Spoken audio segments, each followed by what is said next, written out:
Loyalty is an illusion until it's tested, and most people never test it. They assume it. They believe kind words, shared laughter, and time spent are enough to prove someone's allegiance. But Machiavelli would have laughed at that. He knew better. In his world and in yours, loyalty is not spoken, it's exposed. And the only way to know who's real is to test them without warning, quietly, strategically, brutally, if necessary. Because the truth is, most of the people around you are not loyal to you. They're loyal to the benefits of being near you, your strength, your status, your attention. And once that benefit disappears, so do they.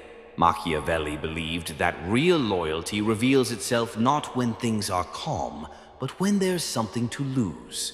That's why he devised tests, small, calculated disruptions, not to hurt others, but to uncover them. You don't ask someone, "Are you loyal?" You put them in a position where loyalty costs them something. That's when the mask slips. The first test is this: withdraw the spotlight. Stop praising them. Stop giving them your attention.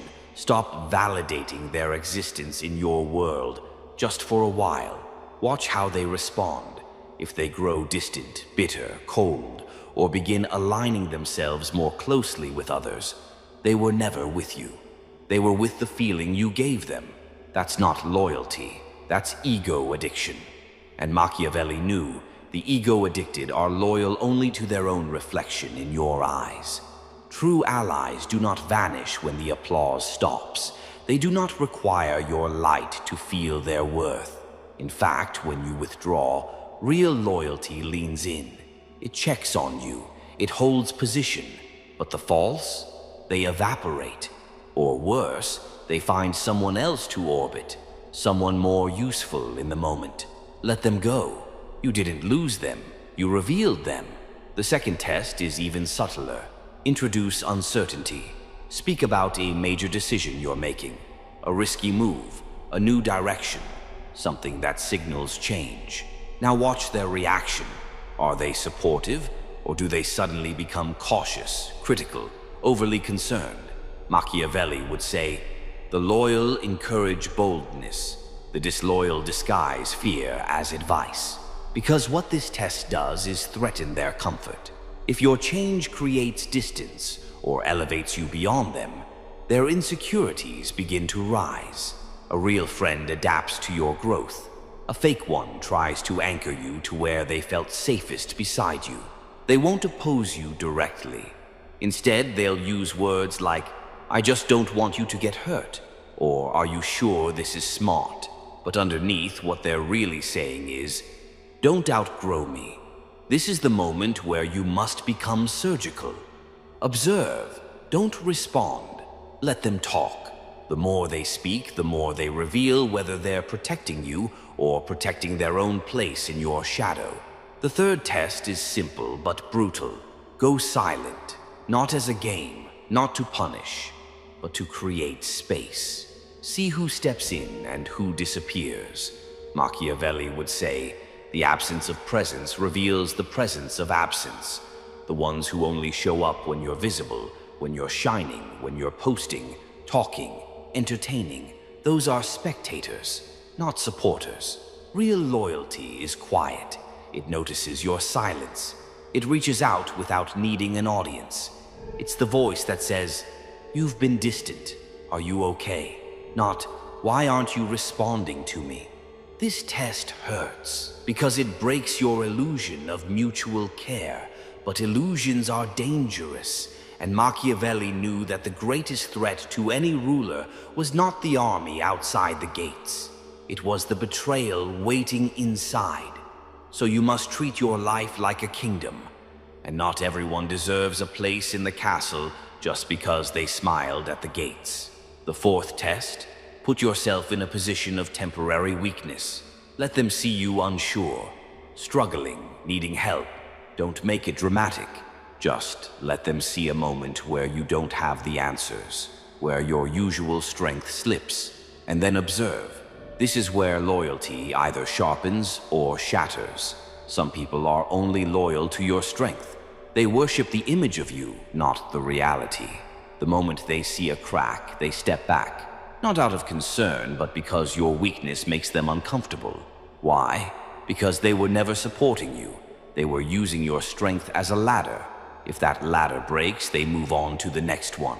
Machiavelli would say, "The one who stays when the palace shakes is the only one worthy of standing beside you when it's rebuilt." And finally, the fifth test, the coldest and most powerful of them all. Give them an opportunity to benefit by betraying you. Subtle, strategic, not extreme, but real. Something that tempts them, a moment where choosing themselves over you brings them advantage. Watch closely. Do they warn you in advance? Do they hide it? Do they justify it after? Or do they come to you first with clarity and honesty? This test doesn't just reveal their loyalty, it reveals their values. And values, unlike words, don't lie. The reality is, most people will fail one of these tests, because most people aren't built for real loyalty. They're built for transaction, for convenience, for appearance. But Machiavelli didn't care about appearances, he cared about outcomes. And the outcome of these tests? Clarity. You'll lose people, but what you gain is silence, peace, loyalty that has been proven through fire, not declared in comfort. You don't need an army. You don't need dozens of friends. You need 3, 2, even 1. The kind who stays when there's no reward, who believes when there's no evidence, who protects you even when you're not in the room. But you'll never know who that is until you test. Most people go their entire lives surrounded by shadows, people who nod when they speak, laugh when they succeed, disappear when they suffer. They call this friendship. They call this loyalty.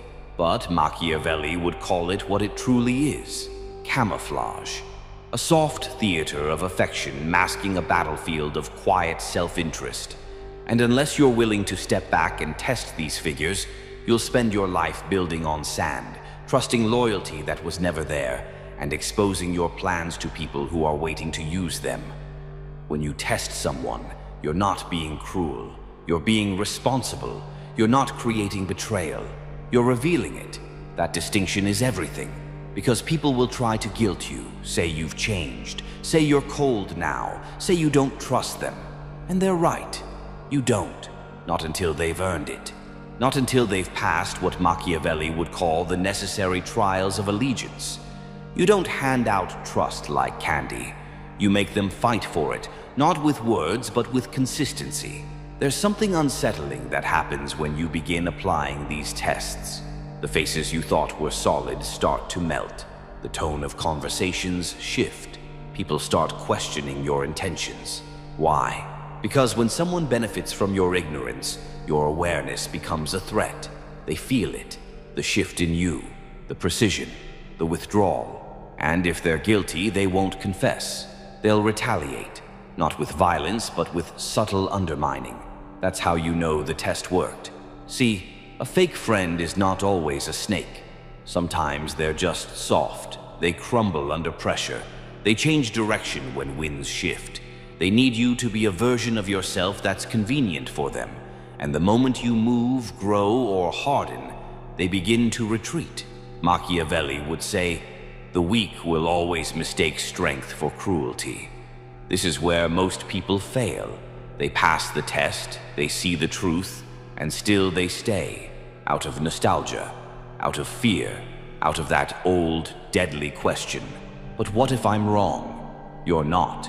When your gut tightens, when your energy drains around them, when your victories feel like something you need to hide, you already have your answer. You're just delaying the consequences. Machiavelli wasn't interested in comfort. He was interested in control. And control requires clarity. You cannot afford to guess where someone stands. Not if you're building something. Not if you're climbing.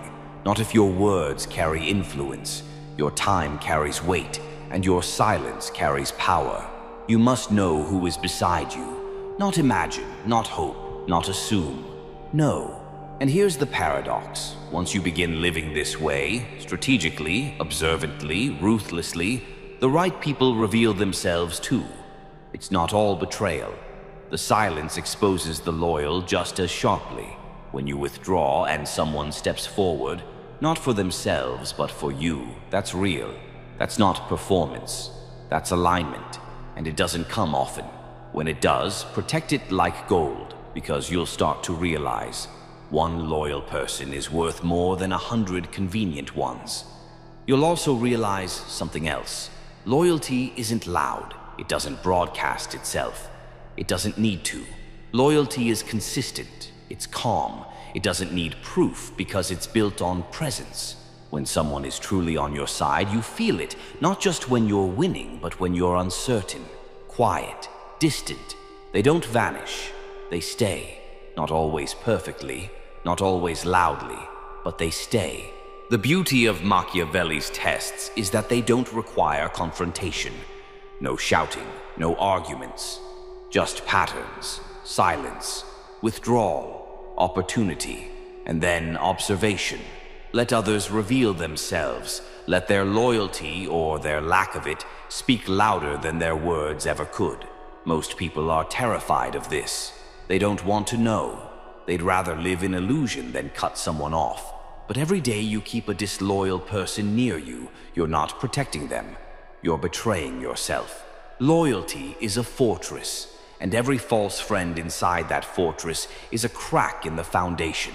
You don't fix cracks with paint. You fix them by tearing out what's weak and rebuilding with stone. So begin, quietly, precisely. Pull away, hold space. Make moves that create friction, not because you're trying to destroy the relationship, but because you're testing what holds it together. The right ones will hold, the wrong ones will fall. And when they do, let them. No explanations, no apologies, just silence. That silence, that's your crown. Wear it, move forward. There's a strange peace that settles in when the wrong people leave your life. Not immediately. At first it feels hollow, like something is missing.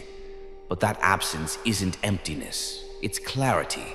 It's space being created for what's real, for what actually strengthens you. And Machiavelli would say, power doesn't grow in crowded rooms, it grows in clean ones. Every false friend removed is not a subtraction, it's a purification. You're not getting rid of support, you're removing distortion. Because when someone's loyalty is fake, their presence isn't neutral, it's corrosive.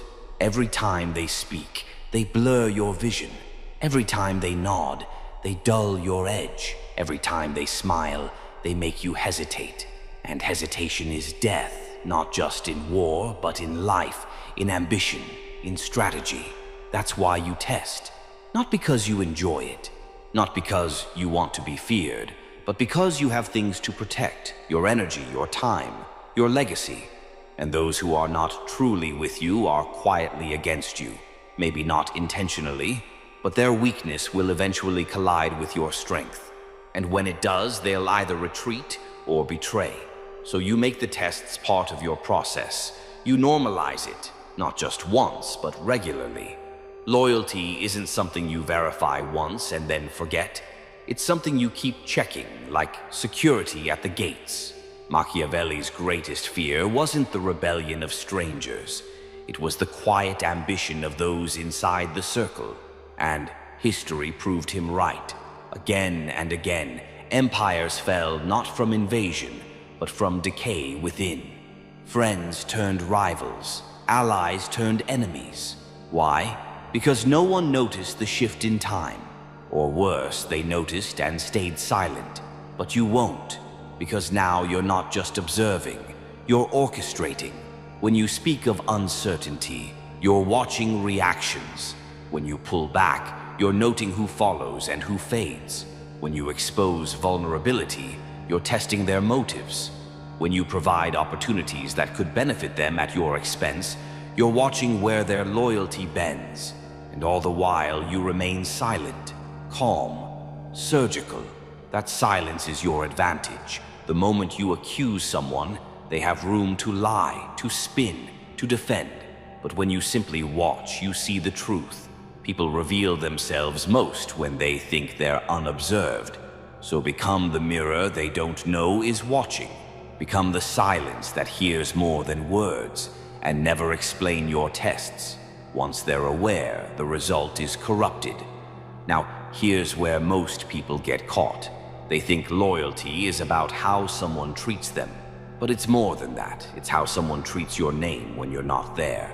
How they speak about you in a room full of critics. How they move when power shifts. Loyalty is proven most when you are absent, in title, in influence, in advantage. So if you're ever unsure, step out, vanish, watch the dust settle, and then see who's still standing by you when there's no benefit to gain. This mindset is rare, because most people are desperate to belong, to be liked, to be surrounded. But Machiavelli didn't write for the desperate, he wrote for the dominant. And dominance isn't found in company, it's found in control. The more selective you are with your alliances, the more dangerous you become. Because now your circle isn't just full, it's fortified. It's loyal by design, not by accident. You start to notice the difference instantly. Real loyalty moves differently. It doesn't need attention. It doesn't need to be fed constantly. It operates in the background. It guards you in silence. It doesn't crumble when things go dark. It strengthens. And when you speak of pain, it doesn't get awkward or distant. It leans in. That kind of loyalty is rare, but it's worth everything. Because when you find even one person like that, someone who would defend you without needing a prompt, someone who would step in before you even ask, you realize something deeply powerful. You don't need to be surrounded to feel supported. You just need one who is real. And here's the final beauty of the loyalty test. Once you start running it on others, you begin running it on yourself. You start asking, am I loyal in silence? Do I protect those who trust me? Or do I disappear when it's inconvenient? That question cuts deep. Because true power isn't just about commanding loyalty. It's about embodying it. Being the person others can trust, even when they're not watching. That's how you build empires that last. The test of loyalty doesn't end with exposing others. It becomes a mirror. When you've seen betrayal up close, when you've felt the silence of those who vanished, when you've watched trust decay under the weight of convenience, you begin to sharpen your own edge, not just toward others, but toward yourself. Machiavelli believed that a ruler must be both feared and respected, but more than anything, he must be trusted by the few who matter. And that kind of trust comes from consistency, from discipline, from never flinching in the face of disloyalty, even in yourself. Because if you demand loyalty, you must also offer it. Not freely, but fiercely. Not to many, but to the few who earn it. You must protect their name in silence. You must guard their secrets like weapons. You must stand with them not just when it's easy, but especially when it costs you something. That is the final transformation Machiavelli hinted at, from ruler of others to ruler of self. But let's be clear, offering loyalty does not mean tolerating weakness. It does not mean defending someone who has failed your tests. It means that when you do find the rare ally, the one who passes every move you make, the spotlight withdrawal, the uncertainty test, the silence, the exposure of vulnerability, the temptation of betrayal, that person becomes a part of your core, not your circle, your core. And that core is sacred. Once you have that, everything changes. Your focus tightens, your execution sharpens. You stop explaining yourself. You stop watching your back, because now you have eyes behind you. You have someone who doesn't just clap for your victories. They guard the space around you so you can win uninterrupted. Someone who doesn't compete with you silently while pretending to cheer. Someone who doesn't see your fall as a moment to rise above you. Most people will never experience this, because most people are terrified to test the people around them. They're afraid of being alone. They're afraid of what they'll find, but that fear is what keeps them weak, surrounded but unsupported, cheered for but not protected, liked but never respected. And Machiavelli would remind you, respect always outweighs affection in the game of power. So when you begin cutting, isolating, refining, you're not becoming cold, you're becoming exact. Precision is not cruelty, it is survival. And those who can't understand that were never built to rule.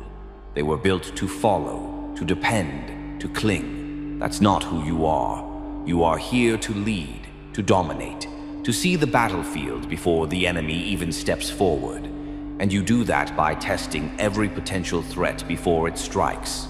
Not just the loud ones, the quiet ones, the ones who smile a little too much, the ones who agree a little too easily, the ones who are always around but never show depth. Test them, watch them, and when they fail, don't explain, don't fix, just cut. There's a strange power in knowing that the few who remain have been forged by fire, not picked at random, not carried out of sentiment, but chosen because they passed, because they stood when others folded, because they earned their place, not with words, but with proof. And those people, those rare, silent, sharp individuals, they are your real strength. They don't need attention. They don't need praise. They just need access. And once you give it, they use it to fortify you, not to weaken you. That's what makes them dangerous. And that's what makes them invaluable. So you move differently now. You speak less. You watch more. Every conversation becomes data. Every silence becomes a test. Every reaction becomes a signal. And every betrayal becomes a cut you make once, clean, without hesitation. There's no ceremony, no emotional exit, just space, absence, detachment. Because the ones who failed the test were never meant to stay. And the ones who pass, they never leave. The more precise you become, the quieter your world gets. Not empty, clean, not lonely, fortified. You stop mistaking noise for loyalty. You stop confusing presence with support. You begin to crave stillness, because in that stillness, there is no performance. No need to wear armor in your own home. No need to translate every sentence. The people who remain already speak your language, not your words, but your values. Machiavelli knew that power invites deception, that those who orbit influence will always wear masks. And so the wise ruler must never grow soft, not in judgment, not in memory, not in the boundaries he draws. You can forgive if it serves your position, but you do not forget, because forgetting is how betrayal returns in a different form, wearing a cleaner face. Some betrayals are dramatic, obvious, but most are quiet, slow, a missed word here, a hesitated defense there, a door closed when it should have stayed open. The betrayal doesn't scream, it whispers. And unless you're listening, truly listening, you'll miss it. That's why the loyalty test isn't a one-time filter. It's a lifestyle. You stop trusting momentum, you trust behavior. You stop being impressed by admiration. You look for endurance. You stop asking what someone says they feel about you, and start watching what they do when you're not useful to them. Because real loyalty isn't proven when you're strong. It's revealed when you're vulnerable, when you have nothing to offer, when your image is shaken, your direction unclear, your path unstable. That's when the masks come off. That's when opportunists vanish. That's when real ones reveal themselves, not with grand gestures, but by staying. And the moment you see someone fail one of these loyalty tests, even subtly, do not second-guess it. Don't justify it with history. Don't soften it with empathy. You saw the crack. Believe it. Cut before it deepens. Because Machiavelli understood that the ones who betray you most brutally are always the ones you gave too many chances. This is where people weaken. They hesitate. They hope the disloyal will change, that this time will be different, that it wasn't intentional. But understand this: loyalty is not an accident. No one is loyal by mistake. If they were disloyal under pressure, they will do it again. All it takes is the right opportunity. So the cut must be clean. No explanations, no grand final talk, no warnings. If someone fails the test, they have already left you in spirit. You're just making it official. Power is silent. Precision is silent. The only noise you should ever allow in these moments is the echo of a door closing. And once they're gone, you don't mourn. You reorganize, you recalibrate, and you move forward, lighter, sharper, cleaner.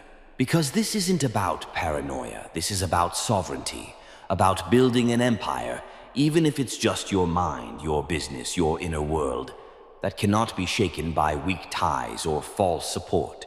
Every time you run the test and someone fails, you gain something more valuable than the illusion they offered. Certainty. Certainty that you are surrounded by those who passed the fire. Certainty that your silence has power. Certainty that your path is no longer crowded by the unnecessary. That certainty becomes your advantage, your edge. Because while others waste time questioning motives, doubting intentions, managing drama, you move, you act, you execute, surrounded only by the proven. Machiavelli never said trust no one. He said trust wisely, selectively, strategically. Trust what's been tested not once but over time. And when that trust holds, reward it, not with praise but with access, with loyalty returned. Because while betrayal is common, true allegiance is rare, and when found, it must be honored like a weapon forged in your defense. Once you've tested everyone around you and the dust has settled, what remains isn't just a tighter circle. It's a throne, a psychological position from which you can operate with absolute clarity. There are no more questions, no more guessing. You know who's real, you know who failed, and most importantly, you know why.